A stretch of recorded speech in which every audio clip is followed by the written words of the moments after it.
Welcome to Samba Samba. Enjoy the video. You start by gathering 2 vertical clips and confirming both are 9/16. This keeps framing tight for shorts. Once done, trim each to the final duration so you avoid resizing mid-edit, and make sure one clip is clearly primary.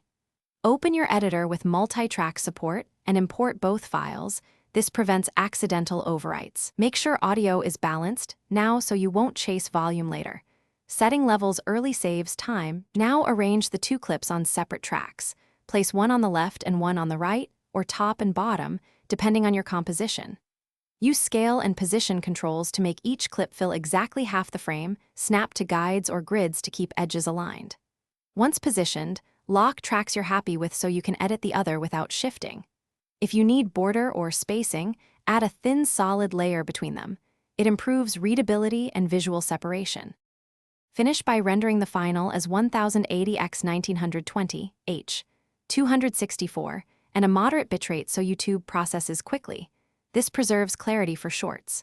Before you upload, play the file and confirm lip sync and audio levels across both clips, and make sure important elements sit inside safe zones.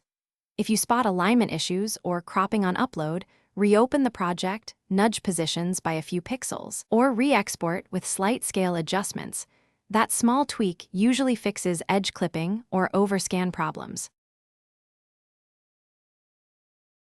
Thanks for watching. Consider subscribing if we helped you.